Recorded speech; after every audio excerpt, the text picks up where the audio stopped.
É nosso dia, companheiro. Oi. E vai falar. Beleza.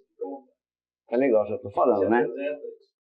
Então, eu sou Oi mesmo, e é uma vida cheia de contradições, porque ninguém nasce com a sua profissão, né? Eu nasci com a minha profissão, não tinha jeito. Pequenininho já estava desenhando, desenhava de tudo. Então, eu vou morrer desenhando. Então, você não tem assim, você trabalha ainda? Eu falei, pô, não é que eu trabalho ainda. Então, eu trabalhei a vida inteira, desde que eu nasci, né? Então, o que restava para mim era decidir se aquilo que eu fazia era uma coisa que eu só fazia e eu viver disso ou não, né? E todo tipo de informação você procura e de opinião.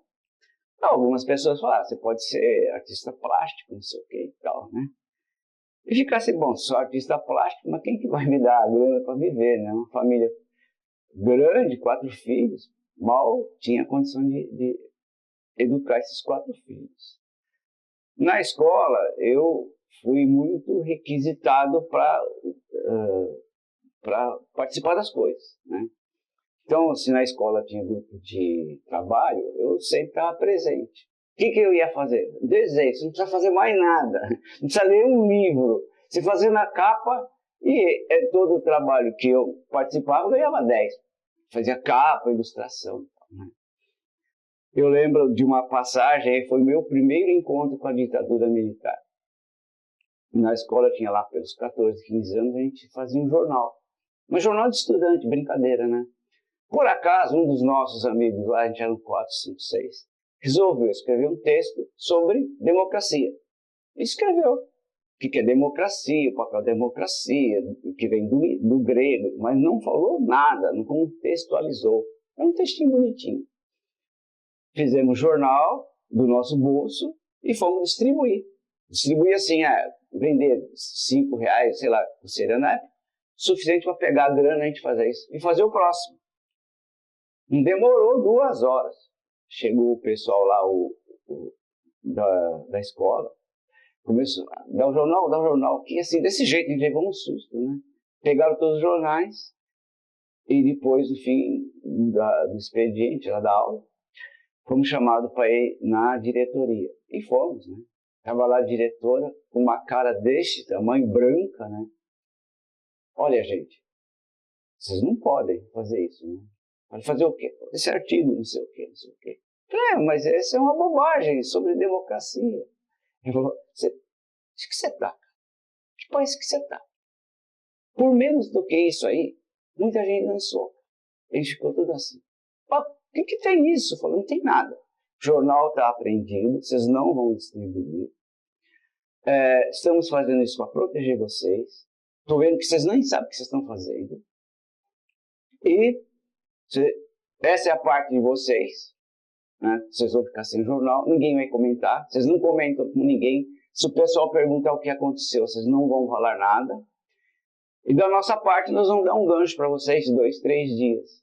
Então, vocês estão livres de qualquer responsabilidade, e nós também. Nós punimos vocês 2, 3 dias. Vocês não vêm na aula, não tem problema nenhum. Não vai. E aí a gente ficou pensando, gente, poxa, o que é, cara? Nós éramos um moleque, 14, 15 anos, não tinha muita... Sabia que a gente estava em período militar, isso é óbvio, todo mundo sabia. Mas que aquilo que a gente estava fazendo poderia ser perigoso, mas a gente achava que não tinha mínimo sentido isso. A censura vem mais tarde, para mim, né? Vem mais tarde, vem em vários veículos. Uma das coisas que eu tentei usar o meu trabalho foi no teatro. E consegui entrar em vários grupos, né? Fazia cenário, fazia figurino. E aí aprendi a trabalhar com iluminação e também entra como ator, porque sempre falta alguém e tal. Mas eu vi que também aí não ia dar, sabe? Para você ter sei lá, viver disso, você precisaria ter uma escola. Não tinha escola nenhuma. Escola que eu digo assim, de família, de amigos, você simplesmente ia lá trabalhava, acabava virando praticamente um trabalho voluntário, né? E por conta dessa coisa de estar fazendo teatro, no meio que também é diferente de hoje, né? Os grupos de teatro, tinha até festival de teatro, teatro amador, ou de iniciação, era um movimento forte, né? E uma das pessoas lá me chamou e falou, pô, você desenha, que legal. Tem uma amiga minha que trabalha na Abril, você não quer ir lá conversar com ela? Ah, fui, levei o portfólio e tal. E falou, legal, você tem um trabalho legal, mas eu não tenho para quem te indicar. Faz o seguinte, ó, ela me deu o endereço da Abril, vai no RH e deixa seu portfólio lá. Os caras são sérios, não vão te sacanear. E fui. Deixei meu portfólio lá no RH, não conversei com ninguém, só com a mocinha do RH. E 3, 4 meses depois me chamaram para trabalhar na Abril, né? Trabalhar no Placar. Entro lá na redação, não sabia de nada. Não sabia fazer o Pestap, não sabia o que era Pestap. Sabia desenhar. Pestap, o cara me perguntou, né? O meu futuro chefe, sabe fazer Pestap? Não. Sabe trabalhar com cola benzina? Cola benzina. O que é isso, né? Cola benzina. Sabe fazer isso? Sabe diagramar? Não sei nada. Eu já estava para pegar minhas coisas e ir embora, né? Aí o cara falou, onde você está indo? Eu falei, tô indo embora. O que você me perguntou, eu não sei. Segunda-feira vem aí. Eu falei, pô, legal. Olha, eles tiveram a paciência de ficar me ensinando tudo. Super legal. Então eu fiquei lá, um tempo que eu ficava lendo jornal e aprendendo a fazer as coisas. E aos poucos, que eles percebiam que dava para eu fazer uma camisa de jogador, sabe? Esquema de futebol, escudinho, não sei o quê.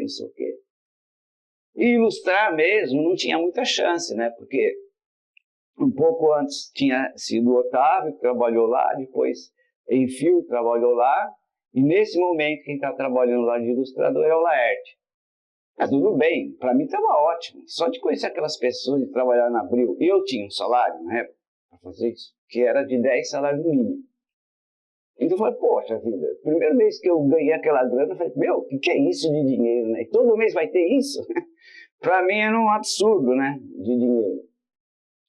E tinha 20 anos, entrei lá em 74. Mas aí, óbvio, que você já sabe o que é de ditadura, né? E você já sabe o que é censura. Né? No teatro a gente tinha cuidado de fazer as coisas, porque lógico que estava sempre fazendo peças bem digestíveis, né? Mas mesmo as peças um pouco, não estou falando Brecht, não estou falando nada, mas mesmo as peças um pouco mais assim, tomar um cuidado, porque você podia simplesmente não é ser preso. Todo aquele trabalho que você teve, e de repente os caras não deixam você fazer mais. Né? E mesmo no Placar tinha um certo cuidado. Mesmo fazendo revista de esporte, tinha um certo cuidado. Né? A gente não tinha censura na revista. Todo o material que a gente tinha ia para um advogado. Ele ia para o advogado, não para um censor. Aí ele falava alguma coisa para ele, olha, isso aqui pode dar problema. Que nem hoje, qualquer coisa. Você pode falar uma coisa errada para alguém, aí você vai ser processado. Então o Placar não tinha censura, a gente colocava o que queria. Mas tinha o lance assim, de direitos autorais, né? Assim, fazer uma coisa errada ali e tal. Fui conhecer censura mesmo quando, a partir de trabalhar no Placar, o que acontece? E aí depois vai entrar a história de oposições metalúrgicas e outro tipo de oposição. Mas quando eu entro, eu começo, óbvio, a me distanciar do teatro. Né? Não dava mais, eu continuei fazendo peças e trabalhando no Placar. Era muito cansativo e tal, né? Bom, começo a conhecer pessoas e ali entre os jornalistas começa a ter um movimento de oposição à direção do sindicato jornalista, que não era pelego, porque era um sindicato eleito, ele não teve intervenção nem nada, né? Mas tinha uma outra ideia de sindicato do pessoal que estava lá, que era na época o Aldório Dantas, né? cara que depois virou meu amigo, mas fui oposição ao de Raul Dália muito tempo. E você quer participar, não quer participar, é legal, não é legal, tudo bem, você fica assim, não, por que não? Para mim era uma oportunidade de conhecer outros jornalistas que eu não conhecia, né? E também começa a se discutir por que você está montando chapas diferente da chapa que está lá, né? Começa a levantar propostas, pautas, não sei o quê, e vem a ser oposição sindical, jornalista. E dentro de uma ideia, né, diferente do sindicato que estava lá. Isso te traz novos conhecimentos, te traz novas pessoas. Conheci alguns jornalistas ali que se estendia para fora do âmbito, né?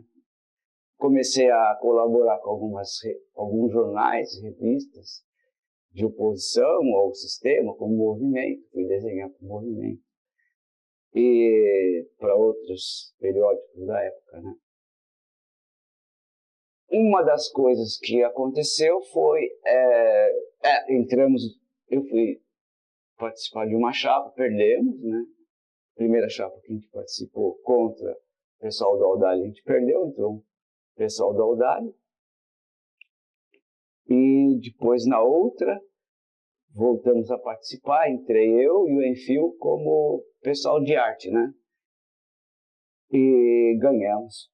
Por ter ganho e por ser do sindicato, muitas coisas, você pode ir para o Rio de Janeiro fazer tal coisa, ou para Brasília, ou pode ir lá falar e tal, movimento da defesa da Amazônia, isso existiu. Eu ia lá sempre, eu gostava de ir, porque era uma pessoa bem maluca, né? Não tinha muita coisa de sindicalismo, era outras histórias que hoje é urgente, mas naquela época já era urgente, né? Então eu ia para vários lugares e comecei a conhecer gente de oposição mesmo, né? Tinha um amigo meu, jornalista, um dia chegou para mim e falou assim, contei essa história. Tem um pessoal aí fazendo um cartão de Natal chamado Natal Brasileiro. Você não está afim de fazer um cartãozinho? Pô, faço, tal. E não é que nem hoje você manda, né? Você tem que ir lá, né? Ir lá conversar, se apresentar, o pessoal já me conhecia e tal. Eu fiz um cartãozinho para esse Natal Brasileiro, né? Aí fiquei conhecendo um monte de gente, outras pessoas. E um deles, que eu conheci na época, era o Luiz Carlos Scapi. E estou saindo do cinema uma vez, eu lembro disso. O Scapi estava lá. Aí você está indo? Estou indo para casa. O que você está fazendo? Aí eu falei, olha, nesse momento eu estou saindo da Abril. Eu estou vendo 2 trabalhos aí. Saindo, porque eu estou cansado de ver futebol, gente de futebol. Isso é legal, mas enche o saco. É melhor ser torcedor e ir lá no estádio do que ficar trabalhando com isso. E ganhava bem, né? Falei, eu vou diminuir um pouco o salário, mas vou fazer outras coisas. Eu tinha 2 propostas de trabalho. Aí falou, a gente está montando uma equipe nova, a gente está saindo lá da fase. E você não quer ir lá conversar com o pessoal? Porque a gente vai precisar de ilustrador. E conversar eu vou, né? Fui conversar com eles. Aí tinha um rapaz lá, o Léo Birke, que era da fase, me apresentou qual era o projeto e o que eu iria fazer, né? Falei, tudo bem. Os outros 2 empregos que eu estava vendo, talvez ganhasse um pouco mais. Mas de trabalhar direto para o movimento, para mim era muito mais interessante, né? Além do que eu teria muita pesquisa para fazer, eu ia trabalhar em casa, então acabei uma semana só pedindo demissão em 3 lugares, porque eu estava trabalhando no Placar, mas eu tirei férias, comecei a trabalhar na Associação Médica Brasileira e tinha um outro trabalho. Aí o pessoal da AMB, eu trabalhei um mês lá, eu acho, traz a carteira para a gente assinar. Aí eu fui lá na Cecília, que era a editora, falou, Cecília, eu não vou ficar. Eu falei, sabia que você ia ficar. Isso aqui não é lugar para você. Aí eu fui, eles me pagaram lá direitinho, fui lá na Abril, pedi demissão. Não, você não vai ser demitido. pedir demissão. Vamos conversar. Aí fizeram uma proposta para eu sair, mas se eu quisesse voltar, voltar.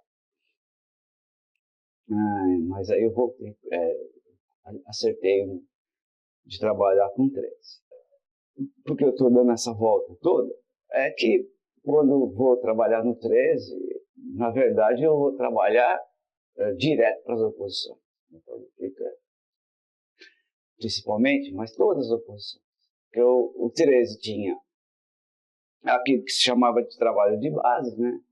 Que era nos bairros e tal. E também tinha trabalho de formação sindical e trabalho de formação popular. Né? Formação sindical tinha que passar pelos metalúrgicos. Não tinha jeito. Acabava.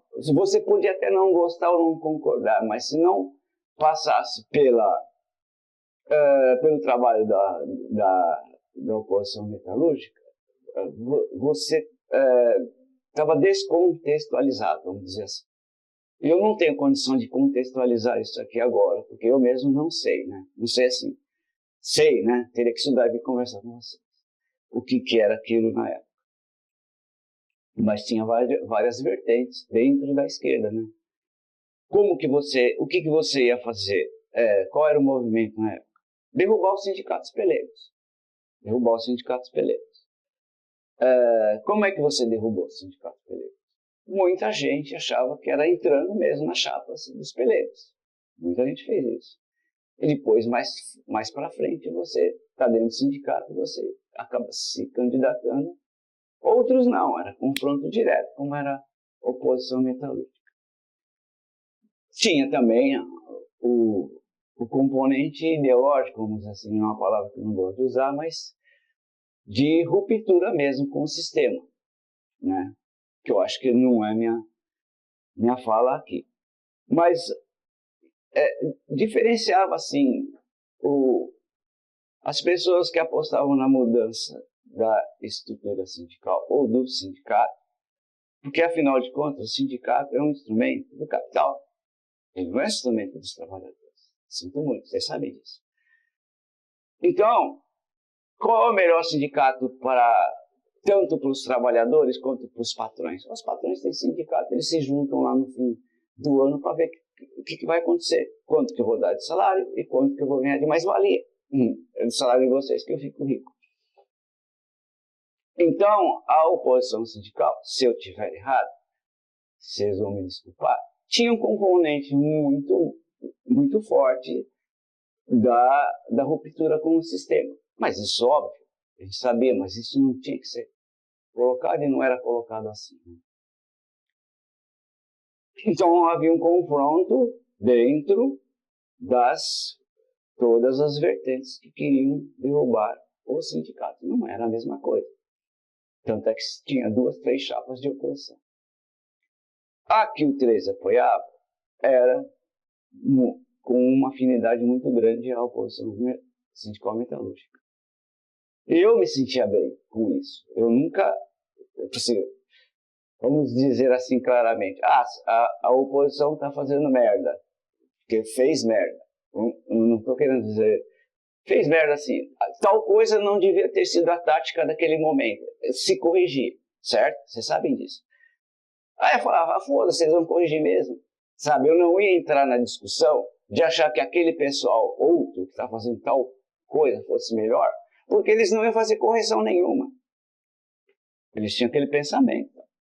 Então, eu confortavelmente entrei no movimento da oposição metalúrgica. Fiz como dirigente sindical, porque eu era, né? Por incrível que pareça. Cheguei a fazer discursos em porta de fábrica, falando dos jornalistas. Eu me sentia mega constrangido de falar isso. Eu não achava que um jornalista tinha que ir na porta de fábrica de metalúrgico falar. Mas por que eu falava? Não tinha ninguém que tinha coragem de subir na porcaria do banquinho para falar alguma coisa, né?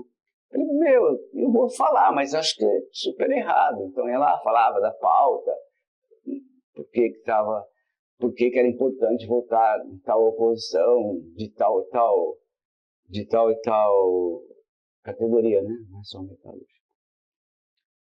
Bom, essa é a parte do José Luiz. A parte do OI, de trabalhar com ilustração e no material em si, já antes de trabalhar lá no 13, eu já tido algumas participações, né? Conheci o Valdemar Rossi, conheci o Anísio, conheci... Não, preciso ficar falando, conheci quase todo mundo, né? E mesmo antes de trabalhar no 13, já conheci essas pessoas, né? O Anísio vai ser deputado, acho, pelo PT e tal. Então eu já fazia algumas colaborações pequenas e tal, né? Não tinha assim tanto tempo. Quando eu entro no 13, na época de alguma campanha salarial ou na campanha dos metalúrgicos para a derrubada, né? Aí o 13 me liberava.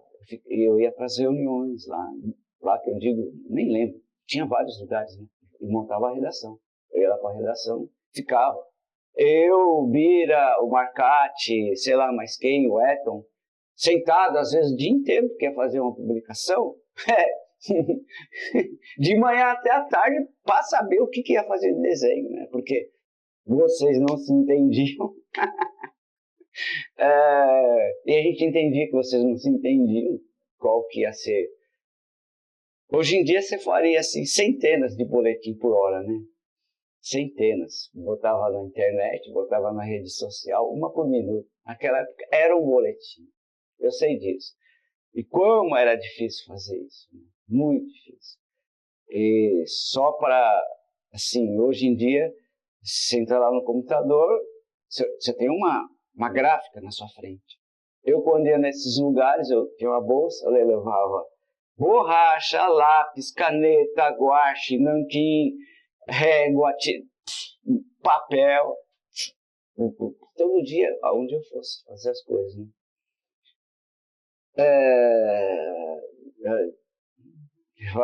Uma tralha. Você levava uma gráfica na bolsa. E ficava lá. E eu estava liberado, não precisa nem falar onde eu estava, né? Mas às vezes o Bira tinha que ficar um tempinho lá e às vezes ele tinha que ir trabalhar, fazer o desenho dele lá nos químicos. O Marcati não tinha emprego também, mas acho que vocês pagavam uma grana para ele. O Eton, parece que na época que eu conheci o Eton, ele trabalhava nos químicos. Mas depois eu acho que ele saiu e ele, acho que eles também davam uma grana para ele ficar lá, porque era o dia inteiro. Né? Então, assim, foi uma época. Eu tive um contato muito grande, porque ficar o dia inteiro lá. É um tal de sair para tomar uma cerveja, é um tal de ler uma revista, é um tal de não sei aonde, voltar, e aí? Aí nada. Isso com os boletins, jornal, então. Meu Deus do céu. Fazer um desenho, quem pode fazer? Faz esse desenho e tal. Acabou? Não, porque não vai ser esse, vai ser outro. Meu Deus, tem que ficar um aqui. Já está pronto isso. Não, os caras podem mudar isso. Ficar um maluco lá de madrugada, porque aquele que foi para a gráfica pode voltar e não ser aquele, porque agora mudou.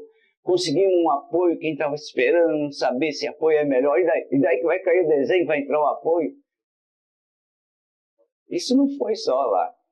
Né? Lembro que na época que eu trabalhava no movimento, quantas vezes a gente fazia matéria que sabia que não ia sair? A gente sabia que não ia sair. Né?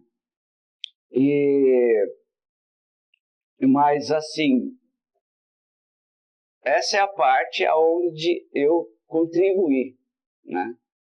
Mas eu acho que eu ganhei muito com a oposição, né? Porque são categorias e são diferentes, óbvio, né? Pensamento diferente. Mas não é só a maneira de pensar, né? Para mim era uma opção estar lá. Porque eu tinha emprego onde eu quisesse. O dia que eu batesse lá na Abril, e foi bem assim quando eu saí, falei, olha, você vai sair. Mas o dia que você bater aqui, você tem emprego em qualquer revista, a gente vai te colocar no que você quiser. Assim, né? Tem vaga em tal lugar, você vai. Então era opção minha. Eu acho que assim, a grande diferença entre... E era óbvio que eu achava que tinha que mudar, né? Não só para derrubar a ditadura militar, né?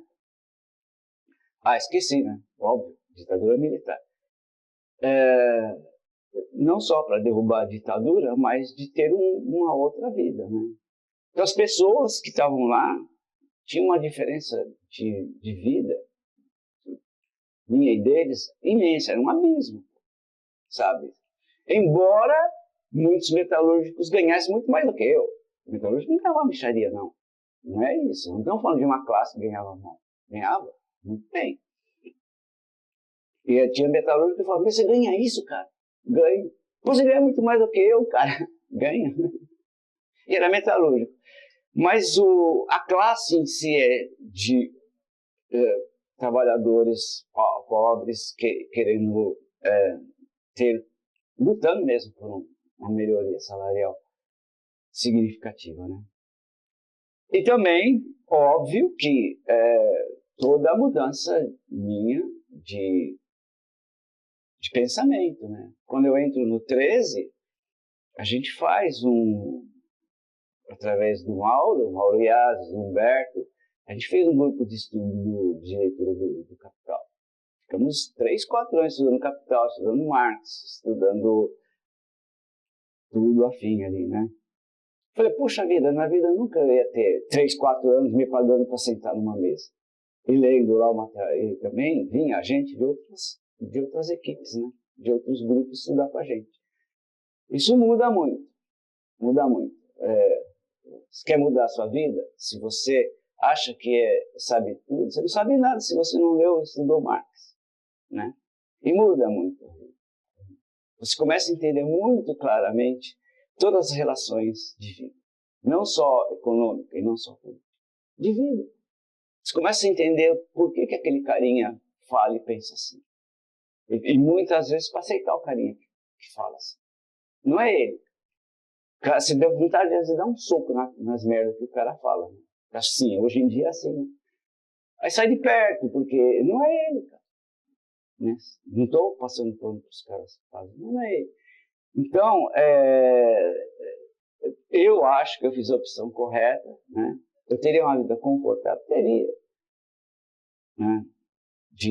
Teria uma carreira dentro da estrutura do jornalismo, no fim acabei tendo, né? Porque depois saí do 13 e tive que trabalhar com tudo, fui trabalhar para o patrão, né? Se eu trabalhava para o trabalhador, depois tive que trabalhar para o patrão, né? Trabalhar em edições da Camargo Correia, por exemplo, né? Eles tinham várias publicações, fiz desenho lá para eles, para Brastemp, um monte de empresas que eu ia fazer, mas tudo bem, você tinha que fazer, e não era uma coisa escrota, nunca foi uma coisa escrota, coisa muito bem feita, eu não sou burro, eles não são idiotas, fazem umas coisas muito bem feitas. Mas aí já não tinha mais o 13, a oposição também não tinha, estou falando de um outro país também, né? Então, foi uma coisinha que eu te contei, posso falar também aqui, que foi assim também, dois lados, né? Quando eu trabalhava lá no Placar, um dia a secretária me liga e fala assim, oi, tem um cara aí querendo falar com você. Eu falei, quem é? O Franco. Eu falei, que Franco, cara? Ela da oposição metalúrgica. Tá bom, pode subir, né? Foi engraçado entre um bando de homens lá na redação da oposição metalúrgica. Assim. Aí eu fui, apresentei eles para a redação toda. Esse aqui, pessoal da oposição metalúrgica e tal. Só não podia dizer o que eles vieram falar comigo, porque eu nem sabia o que eles queriam comigo, né? Falei, quando eles precisam de algum desenho, liga, né? Você pode vir aqui e tal. Falei, Franco, senta aí, vamos conversar e tal. O que você quer? Não quero falar com você, eu queria ir lá na Veja. Falei, vai na Veja, pô. Não, na portaria não deixaram a gente subir. Por quê? Não sei o que eles queriam falar, acho que era com o Pedrinho. Eles queriam se apresentar lá na Veja, porque eles achavam que era importante, e conversar com o pessoal da Veja. Por que não deixaram subir? Não sei, poxa. Aí a gente lembrou que você trabalhava aqui. Falei, vamos lá na Veja. Já fomos subindo, conversando com todo mundo. Depois até deixei eles conversando com as pessoas. Foram lá, sim, foram se apresentar para os editores. Foram se apresentar para o pessoal da arte, que acho que ele já conhecia alguém lá. E foram se apresentando. Eles queriam ter um diálogo com a imprensa. E tinha um diálogo. A Veja era muito boa. Milo Carta, o Plínio Marcos, não é assim. O editor de arte lá naquela época era o Fortuna. Tanto é que depois que os demitem o Plínio Marcos, o pessoal todo sai, né? E vão fundar lá as revistas dele, isto é, não sei o quê. Então, assim, eu acho assim, essa coisa que estou te falando aqui do Franco, a gente era amigo. A gente passou, assim, não existia essa classe social tão diferente, né? Eu ser jornalista, uma classe média, né? E eles vocês serem, mesmo ganhando mais, é uma classe diferente. Não sei o quê, pô, então a cerveja batia papo de igual para igual, e eu achava que tinha mais para aprender do que para ensinar. Eu não tinha nada para ensinar. Também era muito novo, né? Para mim, na minha vida, foi tudo muito novo, né? Então, agora falando assim da oposição metalúrgica, e eu como sindicalista, porque eu fui sindicalista nesta época, muitas vezes estava num grupo e eu sacava isso, que eu falava assim, onde você vai? Hoje eu vou lá no pessoal da oposição fazer jornal. Eles tinham birra. Falei, o que você vai fazer lá, pô? Falei, vou ajudar eles nos trabalhos. Você é jornalista, não sei o que, você não tem que estar indo lá, né? Na verdade, era um projeto totalmente diferente. Sinto muito dizer. É um projeto que, na época, já estava para ser o PT. Estou falando agora, ainda não existia CUT nem PT. Mas era um pessoal que depois criou, e foi o PT 80 e 79? 80. Estou falando antes. Mas a gente já sabia, desde quando a gente criou a primeira chapa e perdeu para o Audálio. A gente sabia, ainda não existia PT, mas já existia o Partidão. Eu sabia, né? Aí depois, o que acontece? Existia uma óbvia diferença, mesmo que você não falasse isso, entre o que a chapa que ganhou da gente fez, o que a gente ia fazer. Quando a gente ganha, já na segunda tentativa, a gente ganha. Qual é a diferença? Principal, trazer as redações para o sindicato. E aí o que se cria? O que se forma dentro das redações? Grupos de núcleos, chamava núcleo, né? De jornalistas. O que seria nas fábricas, comissões de fábrica. Da onde vem comissões de fábrica? Quem era que lutava pelas comissões de fábrica? Então nós tivemos núcleos de jornalistas. E os núcleos de jornalistas de cada redação tinha comissão de redação. O principal da comissão não era da redação, sempre era um cara de fora. Então eu era da revista Visão, lembra uma revista chamada Visão? Como eu morava na Vila Mariana, uma vez por semana eu ia na Visão. Então tinha a comissão lá, né? 3, 4 jornalistas, mas eu que ia levar as coisas da Visão para o sindicato jornalista, não um funcionário. E aí trocava. Por quê? Para não demitir o tal do cara que ia falar. Então eles não tinham como me demitir, porque eu não era da redação. Então eles sentavam, eles não sabiam quem sentava comigo. Não sabia, era igual os comissão de fábrica, era assim, né?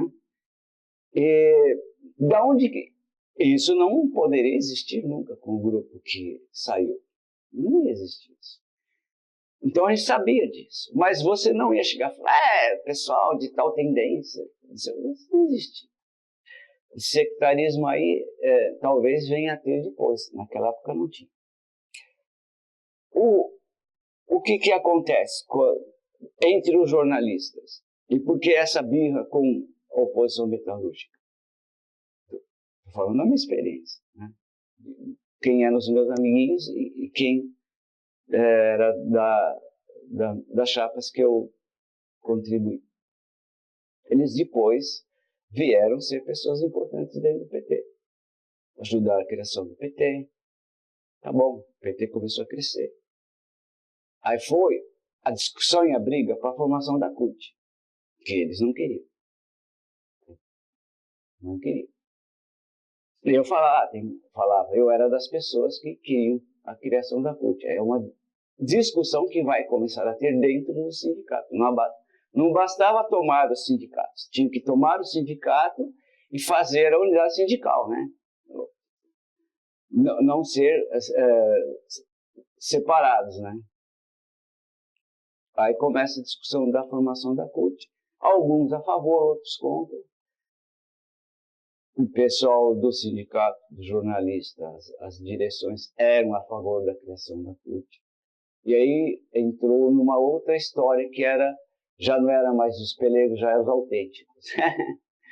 Não sei se ficar explicando isso, mas existia uma turma de sindicalistas que eram autênticos. Poxa, o que é autêntico, né? Então, basicamente os caras queriam a criação da CUT e que as várias categorias fosse uma só, né? Um pensamento divergente, porque são categorias diferentes, lutas diferentes, mas que fosse uma proposta de unidade sindical, mas não a palavra não é isso. O nosso presidente foi um dos principais articuladores, né? Porque o sindicato jornalista, como ele não teve intervenção, ele não era pelego, a gente cedia o auditório para todas as oposições, cedia todas as dependências do sindicato para Davi de Moraes. Eu tenho fotos, vou dar para vocês, do Davi, junto com essas oposições e junto com as articulações. Depois eu passo para você. Davi de Moraes, sim. Estou evitando de falar nome, tá? É o Davi. Mas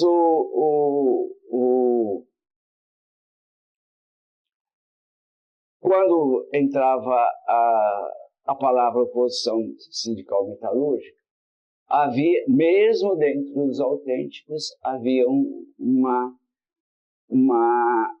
arrepio, né?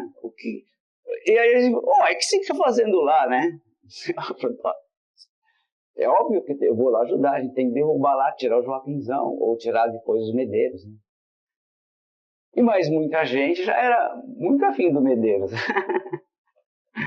Não era, Joaquinzão era óbvio que todo mundo tinha que ser contra, mas o Medeiros já não era tão contra assim. Depois, óbvio que houve tudo muito mais claro depois que o PT se vem a se estabelecer. Depois fica tudo muito mais claro quando a CUT vem se estabelecer. Começa a aparecer o que se chama de rachas e rachas e rachas, não preciso ficar aqui falando de rachas e rachas. Como eu já trabalhava nessa época de rachas e rachas, já trabalhava no 13, a nossa linha sempre foi oposição sindical metalúrgica, em primeiro lugar, e depois está trabalhando com as outras. Criação da CUT, trabalhamos pra caramba, né? A oposição mesmo trabalhou pra caramba. Foi 83, né? E depois, com a CUT, acompanhamos todas as discussões, né? De não ser a CUT, ter só sindicatos tomados, da CUT ter espaço para as oposições. A CUT não assumiu isso. O que a gente queria era inscrição. Você se inscreve. Você é uma entidade, você se inscreve. É isso que a gente defendia. Você é uma oposição, você se inscreve. Você tem tanto direito de estar lá dentro, não só como sindicato, mas como inscrição. Eles não aceitaram isso. Pelo que lembro. Posso estar errado. E começa também a ter um monte de... Porque assim, é óbvio que a gente gostaria de ganhar o sindicato e que esse sindicato fosse... Mas a gente sabia que os metalúrgicos não iam ganhar sindicato. Sabia, era óbvio. A ditadura não ia deixar ganhar nunca. Porque se ganhasse, lá na época, tirasse Joaquinzão, o país hoje seria outro. Não, ganhou em 72, eles não falam nada, primeiro posso. Não, sim, estou falando que é óbvio que não... Eu sei essa história. Mas é óbvio. Óbvio que não ia deixar a produção metalúrgica. Bom, então... O Valdemar de Deus, se ganhasse. Se o Valdemar ganhasse, o Valdemar tinha tudo para ganhar. Tudo. Tudo. Então, acho que já para finalizar, eu acho que eu colaborei legal, sabe assim, eu acho que eu entendi exatamente o que era a oposição metalúrgica e não estava lá de perdido, né?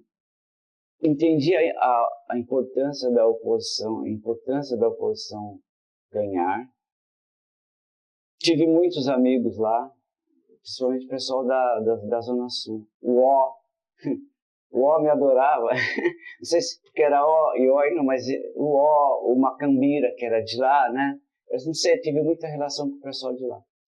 Ia lá, eles tinham as coisas deles lá, de festa mesmo, ia lá, oh, vem cá, ó, tem que ir aqui, ia lá, eles tinham sede deles e tal. Tive muitos amigos. Você, espero que seja meu amigo, né? Muitas brigas com o Vitão. Nossa, como ele brigava comigo. Ele falou, italiano estronço, sai de perto de mim. E na equipe do 3, que formou o 3, saiu da fase, tinha a Cissa, que era a mulher do Hélio Bombardi, que foi candidato. Né? Aí eu fui ser amigo de alguém da oposição. Né? Então participei disso, né? Eu trouxe aqui um material só para explicar mais ou menos o que a gente fazia, tá? Tinha a colaboração direta para a oposição metalúrgica, que eu acabei de falar, né? Que era na campanha salarial, que era nas eleições, e tinha o jornalzinho, né? Que tinha o Timeco, né? Ia lá, estava sempre vital, mas eu conheci lá, por exemplo, trabalhando no Zé Arbex, sabe? Zé Arbex. Quem chamava ele de Kissinger, eu odiava, né? O Vitão chamava ele de Kissinger, por causa do nariz. E eu conheci muito jornalista, incrível, fui conhecer muito jornalista lá que eu nem sabia quem era, de onde era, que colaborava com a oposição, fazia jornal. Mas a oposição não podia fazer tudo, né? Então várias entidades, como o 13, fazia material dentro do que a oposição, não só metalúrgica, todas as oposições faziam. Então a gente tinha quem chamava de entidade de apoio. Apoio ao quê? Né? Ao combate do pessoal da estrutura sindical pelega, para colocar uma nova estrutura sindical, que seria depois a CUT, a colaboração aos movimentos populares, né, que teve, não um pouco antes, o movimento do custo de vida, a Eucaristia, isso já ainda não é o 13, né, mas eu ajudei muito o pessoal do Irma Passoni, Aurélio Pérez, ajudei muito, o pessoal da Zona Sul. O que a gente fazia? E era uma coisa assim, não era tão gratuito assim, vamos fazer. Não é isso, não. A gente conversamos com o Anísio, conversava com o Vitor, com esse pessoal, né? O que vocês estão fazendo, o que vocês querem, ou de outras oposições. Então a gente ia fazendo material, né? Então, aqui, ó. Esse aqui, né? Eu trouxe vários aqui, olha. Campanha de sindicalização. Era uma outra entidade. E já não é óbvio que os metalúrgicos não tinham sindicalização, mas vocês precisavam sindicalizar a gente, não sei ia ganhar como a eleição, com os aposentados, né? Aí, ó, isso aqui também é outro pessoal, lá de Belo Horizonte, 1º de maio, né? Isso aqui é meu, lá do 13, as estruturas sindicais do Brasil. Importantíssimo discutir isso. Isso aqui com a ajuda do Vitor, né? O Vitor ajudou a gente. Aqui já um outro trabalho que a gente fazia, que era de economia, né? Noções de economia, o Humberto fez isso, tá? Já era uma outra coisa, já era para quem já estava, já tinha passado a questão do sindicato, da importância e tal, né? Eureka, que contou na história da mais-valia, né? Já era um outro pessoal, esse pessoal já de formação, de base, lá já está nas comissões, já dentro do sindicato, né? Aqui já pensando na criação da CUT, tá? Isso aqui antes da CUT. E aí uma carta às oposições sindicais, um documentozinho, tá? Do trabalho meu. Então assim, a gente tinha trabalho direto e indireto. Posso desenho qualquer? Desenho qualquer. Aí, ó. Puxa vida, caiu bem em cima do rato. O rato é, o rato é o pelegão, né? Tá? Desenho meu, historinha minha. Então, vou falar do artista, porque é o seguinte. Eu não sabia disso, né? E um dia a Cissa, né, falou assim para mim: pô, e o artista e tal? Eu falei: que artista? Pô? Artista. Não, artista, não conhece o artista? Não, eu conheço um monte de artista, não sabia que tinha alguém chamado artista, né? Munir. Não sei, pô, o cara que fez o boneco. Todo mundo apresentava o artista porque ele fez o boneco da oposição sindical metalúrgica. Pô, não sei. Depois, óbvio, conhece o artista. E o artista, ele trabalhou muito, porque todo o audiovisual que a gente fez, ele que fotografava pra gente. A gente fazia tudo, depois levava o material no estúdio, ele fotografava. Aí o Carlinhos Carlinhos Antunes, não Copicado. O Carlinhos fazia a trilha sonora e a gente ia lá no estúdio. O pessoal que trabalhava com índios, Santa Maria, esqueci como que chamava o estúdio. Verbo Divino. A gente ia na Verbo Divino. Eles tinham um estúdio de gravação. E aí a gente levava os locutores lá. Super bem, não era assim, uma merrequinha. Aí esses audiovisuais acabaram, óbvio, quando entraram as coisas digitalizadas. O computador nem tem mais sentido, né? Mas a própria oposição já material nosso. Então teve o Munir, que eu trabalhei muito com o Munir. O Munir era muito mais da fotografia. Nessa época ele tinha um estúdio ali tem um conjunto na Rua dos Ingleses, um conjunto bonito, bonito, muito, Vila dos Ingleses, ele tinha um estúdio lá. Depois ele foi fazer o estúdio dele lá perto da USP. Então tive muito contato com o Munir. E o Munir, sempre que a gente se encontrava, não tinha jeito, ele falava da oposição, falava assim, embora ele já não trabalhava, ele tinha sobrevivência, né? Mas ele sempre falava. Eu levava material que era oposição, né, para ele. O Bira, que também trabalhou muito com vocês, né, com a oposição. O Bira, assim, antes de conhecer o Bira, eu conheci o Eton. Porque o Eton estava lá no sindicato dos químicos antes do Bira. O Eton, a gente pode chamar o primitivo, ele era um naif, porque ele não tinha essa formação, né? Eu não sei. Eu sei que ele era carteiro. Não, ele trabalhou na Arno, Não vi. a história dele para ser um prolífico. Alguém viu desenhando, eu vi que fala, pegar esse moleque. E ele pegou esse mundo. Depois descobriu a carteira até hoje. Ele é carteiro. Onde ele tinha sobrevivência garantida como carteiro, né?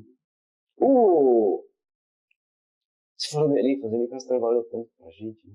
Ajudou vocês também, né? Porque isso é faleceu agora. O Elifas, ele era do nosso movimento, ele não foi diretor do Sindicato de Jornalismo porque ele não quis, né? Aí ficou eu e o Fio. Mas a gente fundou, nesse pensamento, uma coisa chamada AGRAF, Associação dos Artistas Gráficos e Fotógrafos, ele era o presidente. E a toda essa malucada lá na ABI, a gente cede um espaço pra gente. A gente se sentia importante, porque não é só os metalúrgicos que fazem essas coisas, nós também fazemos, temos a nossa gráfica, temos nossa oposição sindical, jornalista, a gente brincava. Né? Então, assim, acho que todo mundo que tinha um pouquinho de cabeça naquela época, vou falar, colaborou de alguma maneira, porque era uma maneira de combater a ditadura. Se você não tinha uma maneira direta de combater a ditadura, pelo menos ajudava quem estava combatendo. O Eton era um primitivo nessa história, porque você ia conversar com ele, você morria de rir das coisas que ele falava. Porque você falava, pô, não serve. A Magnólia, apelido dele. O que você está falando, velho? Você quer escrever? E ele, super bom, gostava. E depois, um dia encontrei ele estava saindo dessas histórias aí, de desenhar, não sei o quê. Eu vi, naquele dia, eu vi na porta assim, com a jornalista um tempinho. Pô, por que você vai sair? Pô, agora não tem mais lugar para nós. O Laerte fez aquele cadernão lá de desenho, todo mundo vai, recorta e cola lá e não me chama mais para trabalhar. Não, você vai achar algum lugar. Mas aí depois eu acho que ele ficou como carteiro. Bom, o Marcati, ele tem eu devia ter trazido, se mostrar os desenhos dele. Ele faz um quadrinhos que a gente chama de underground, né? Ele acho que o cara mais importante do underground brasileiro. E, por incrível que pareça, assim, você fala, pô, ele é louco. Não, acho que ele é mais família do que a gente, né? Muito família. Não parece, ele lê as revistas dele, mas esse cara é doido, o cara... Não, e desenha muito bem e tal. Estava direto sempre que tinha eleição, ele estava lá. E ele colaborava também com os químicos, né? Gente finíssima, excelente músico. E ele tinha uma gráfica. Ele imprimia os quadrinhos dele. Nesse momento, eu não sei se ele ainda faz, mas se você digitar Marcati, você vai ver que ele tem um baita nome, um cara super importante dentro dos quadrinhos. O Bira, porque desse pessoal todo que eu fiquei mais amigo do Bira, porque o Bira ficou mais tempo lá, né? Aí depois eu mostro para vocês, no livro ali, tem um livro aqui. Esse livro aqui é uma passagem minha de vários jornais, revistas, né? Tem uma compilação, né? Porque eu trabalhei depois em vários... Já não existia mais a imprensa alternativa, mas sempre teve um ou outro jornal que tentou fazer alguma coisa, mesmo dentro da estrutura de oposição. E a abertura é do Bira, estou falando nele, né? Ele falava que eu admirava no início da minha carreira, ele falando, no movimento sindical.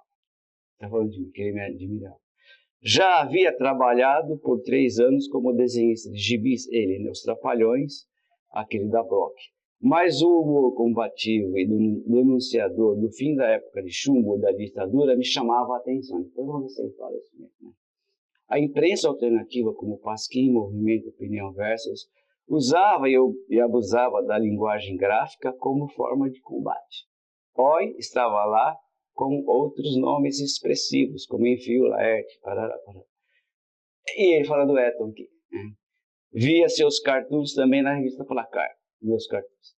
Seu bico de pena e pincelada chamavam atenção pela fluidez do traço, o minimalismo dos detalhes e o estilo cartoon dos mestres icônicos aplicado aqui em sua plenitude, contrapondo a ironia fina com o deboche escancarado em textos curtos e bem escritos. Esse é o Bira falando de mim. Em vez de eu falar dele, ele falando de mim. Então, quando eu fui fui trabalhar no 13 de maio, o material todo era colorido, com ecoline, guache e tal, né? E aí eu ia ver ia lá nos químicos, né? Porque tinha uma ligação muito forte. Aí o Bira falou assim, pô, eu só faço coisa preto e branco, cara, baita inveja de você que faz tudo colorido e não sei o que e tal, né? E agora ele faz tudo colorido. E a gente conversava muito, e ele ia muito em casa. E naquela época a gente já estava comendo carne. Mas não porque alguém era ou não vegano, essa coisa. Ele falava, bom, vamos dar comendo muita carne. Aí ele falava assim, pô, você foi o primeiro cara que não comia carne com isso na minha vida. Você é louco, cara, eu como carne sim, mas coincidiu de você em casa. E assim, se falar do Bira é falar de solidariedade, cara. Sim. Ele sempre esteve aberto a colaborar com todo mundo, né? Sempre teve o espírito assim de precisar de mim, me chama, né? Eu sempre via ele lá nos químicos fazendo uma cartilha, alguma coisa para alguém. Eu sempre trabalhava 5 horas, 4 horas era para os outros. E o pessoal de casa sabia que ele fazia isso, né? Então, assim, também tem isso. Acho que a qualidade do pessoal que colaborou com os metalúrgicos era altíssima. Gente de altíssima qualidade. Não só profissional, mas como pessoa. E eu acho que tinha que ser mesmo, porque quem é que vai se meter nisso se não for, né? Que não está preocupado só com a sobrevivência. Não tinha problemas. A gente também gostava de bar, boteco, né? Sim. E eu fui muito acostumado a... Assim, a gente tinha pouco carro. Eu sei que você tinha um pouco carro. Eu lembro uma história que me marcou muito, né? Assim, tô lá, não lembro se eu estava na Abril ainda. Aí falou assim, me liga um de vocês. Você pode fazer um favorzinho pra gente? Eu falei, pô, claro, o que é? A gente está fazendo um jornal, eu não lembro para que era esse jornal. Era um jornal que vocês estavam fazendo. Você pode pegar o jornal para nós, se está sem carro? Eu falei, pô, lógico, claro, me fala. Era assim, olha que loucura. Pegar o jornal numa gráfica lá pelas 3, 4 horas da manhã, encher, era como chama? Um Gol que eu tinha. Encher atrás do Gol de jornal, até aí tudo bem, não tem problema nenhum. E para 5 horas da manhã, na estação Leopoldina. Eu falei, o que eu vou fazer na estação Leopoldina? Você vai ficar lá parado. Como assim parado? Você vai ficar lá parado. Aí vai vir um carro, vai perguntar se você é o você dá o jornal para eles. Eu falei, que carro? Quem vem? Não, você não se preocupe. Na época da ditadura, você chega às 5 horas da manhã com um carro lotado de jornal que você não sabe o que é. Você não sabe o que é. Até hoje não abri para saber o que estava lá. Chega um cara Aí foi mesmo, chegou... 5 horas da manhã, só eu de carro na Leopoldina, no meio daquele... Não sei como é hoje lá. Aí começa... Gente, às 5 horas da manhã começa a aparecer gente. Eu parado lá, sozinho, com um carro, com material que eu não sei o que é. E vem alguém, pergunta se você é o OI. Sou. E abre o capô, e eles pegam o jornal, não falam nem bom dia, nem nada, vai embora. E se fosse um camburão? Eu falei, meu, você é louco, cara. Os caras te pegam, colocam no camburão, o carro vai ficar lá atrás. Eu não sei o que tinha lá. Um de vocês que me arrumou essa. Vocês não tinham carro? Não, pra mim, tranquilo, cara. Super tranquilo. Não sei, nunca... Porque assim, a gente tem uma classe média no Brasil. Tem, agora vai se distanciando. Mas você tem uma... Não estou falando da turma da Faria Lima, não é isso que eu estou falando. Você tem uma classe média, o cara que estudou vai ter um salário e tal. Mas o resto do Brasil é pobre, fudido, cara. Todo mundo que você conhece, mesmo a classe média, eu acabei de falar para você, tem muita classe média que ganha muito menos do que trabalhador. Muito menos.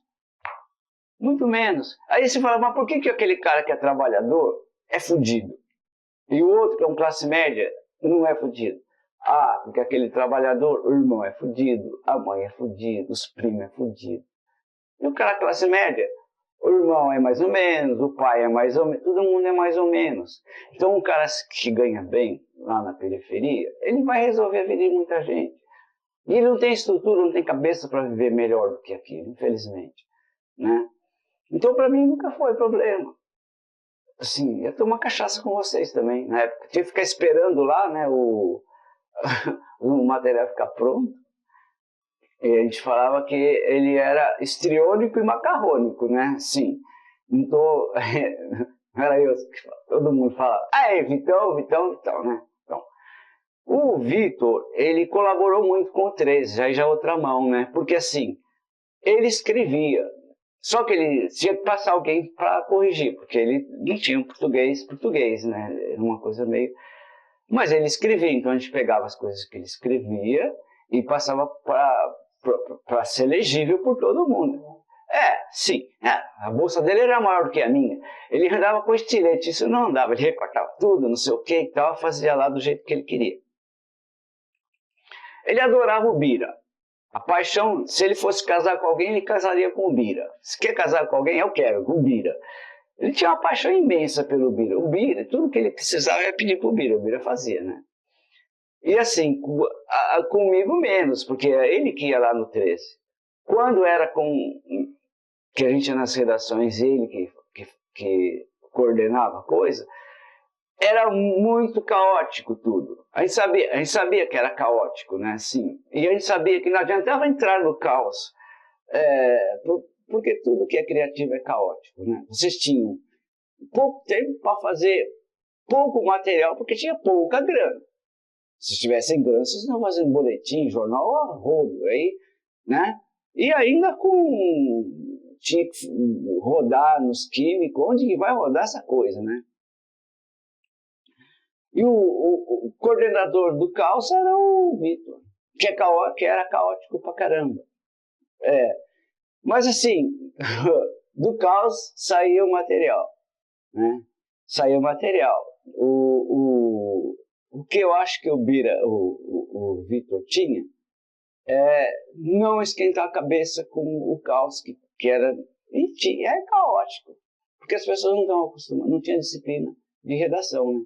E também não tinha disciplina da informação. A informação é uma coisa muito disciplinada. Ela é contundente. Quem tem informação tem o poder. Por isso que é difícil você trabalhar com informação. Porque mesmo que você tenha todas essas informações, é difícil você colocar. Hoje agora com a fake news está fodido.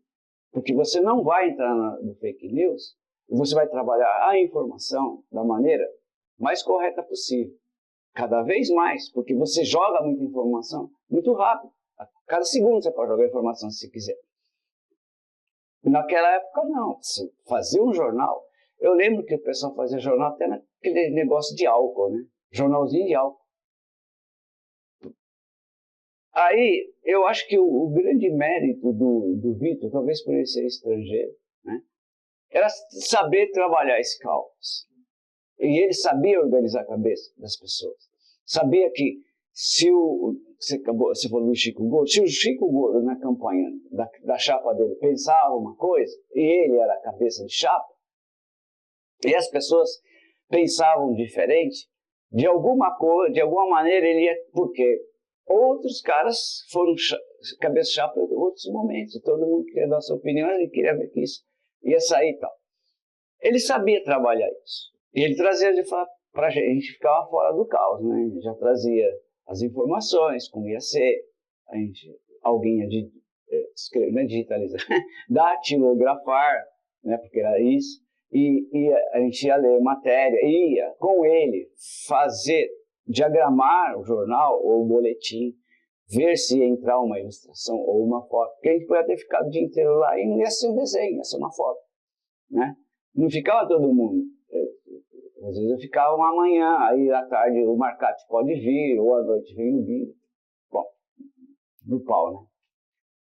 O Vitor, fora dessa loucura das campanhas, ele era um cara super tranquilo. Ele era muito tranquilo. Parecia que não, né? Mas esse vulcão... porque ele tinha voz e tal, assim. Muito tranquilo trabalhar com ele. Assim, vamos fazer um boletim sobre as oposições. Ele fazia o texto direitinho. A gente reescrevia para passar para português legível, porque às vezes era assim, a estrutura do pensamento dele. Muito tranquilo trabalhar com ele. E ele me enchia muito o saco. Né? Porque acho que ele enchia o saco de todo mundo. Né? O japonês. Gostava do Macambira também, porque ele... Nossa, ficava conversando um tempão. Mas depois eu vi que ele faleceu, fiquei triste pra caramba. O que eu acho assim, já até te falei, isso, o caldo final da história, né? O caldo final da história. Eu teria tomado rumos diferentes do que a oposição tomou. Eu teria tentado, sim, fazer o sindicato paralelo. Não é assim, né? Não seria paralelo. Porque não ganhou. Nós sabemos hoje que não ganhou. Seria justo, seria certo, seria errado? Não sei. Faz. Mas Paulo, faz. Estou vendo hoje. Faz. Seja uma entidade. Né? Naquela época era muito difícil você optar por isso. Eu estou falando nesse momento, vendo o que aconteceu. Não ganhou. Era a seleção brasileira de 80, né? 82, com o Tele de Santana. Maravilhosa. Não ganhou, não ganhou. E tem seleção vagabunda aí que ganhou. Então, assim, seria certo? Não seria certo. Não tem nada a ver com justiça. Seria correto? O correto foi o rumo que a oposição metalúrgica tomou. Ela não criou o sindicato paralelo. Ela não fez, mesmo dentro da CUT, não fez sindicato paralelo. Eu faria. Hoje, vendo o que aconteceu. Estava certo? Não. Naquela época eu falava que não também. O que teria acontecido? Não sei, não fez. Poderia ter a pecha de ter criado um sindicato paralelo? Podia ter a pecha. Era o medo, né? Ter a pecha de ter criado um sindicato paralelo. Então, assim, a única coisa que eu acho que eu faria era isso. Eu faria. Hoje. E estou dizendo que estava errado. Mas a CUT foi esvaziada, né? Não vou te contar por quê. Então, foi esvaziada. Eles fizeram isso, não tiveram vergonha de fazer isso. Esvaziar a CUT. Rifar a CUT. Então, se eles não tiveram vergonha de rifar a CUT, por que nós tivemos vergonha de fazer... Assim, são atitudes, né? Eu acho que, naquela época, não tinha cacife para fazer isso, de fazer um sindicato paralelo. Aqui está o Joaquinzão, aqui está o Medeiros e aqui estamos nós. Mas você não tem direito a assinar papel. Dane-se. Não tem direito de não ficar com uma greve em São Paulo. A gente não teve uma greve decente em São Paulo. Porque não tinha uma direção para ter uma greve decente em São Paulo. E foi fazer onde greve? Nas Monark da vida, Calói da vida. Era o pessoal da oposição que fazia, caramba. Eu lembro, teve greve do zoológico, você lembra isso? Depois o pessoal, meus amigos, fizeram um monte de cartoon tirando sarro da greve do zoológico. Que tinha o Pasquim aqui de São Paulo. Eu falei, fudendo com a gente, né? E aí chegava lá eu fui, né? Na greve lá, mas já não era do sindicato de jornalistas, mas conheci um monte de gente, porque tinha um monte de gente da oposição do zoológico que fazia curso lá no 13, aí eu fui lá ver e tal, né? Não tinha ninguém de expressão falando lá, ajudando eles. Ninguém de expressão. Eu não era nada de expressão, só fui ver lá, porque eu morava ali perto. Falei, vamos lá, eles estão fazendo greve no zoológico. Aí o pessoal sacaneou lá que o leão está de greve, a hiena está de greve, não sei o que, sacaneou. Mas não tinha ninguém de expressão. Se tivesse os metalúrgicos, tinha um outro tipo de movimento em São Paulo. É isso que a gente imaginava, né? Não teve São Paulo. Ele não poderia ter. A ditadura não ia deixar ter. Talvez eles também nem deixassem vocês criarem um sindicato paralelo. Eles iam intervir. Né? Mas como não teve, né, você perguntou para mim o que eu faria isso. Talvez, aí quem sabe celebrando a minha veia anarquista que não se manifesta nunca, mas quando se manifesta é feia. Sim, agradecer a vocês, agradecer aos metalúrgicos, o carinho com que vocês sempre me receberam, agradecer as amizades que eu tive. Se o sindicato, se a oposição não ganhou, eu ganhei muitos amigos. Consegui entender um pouco mais da vida.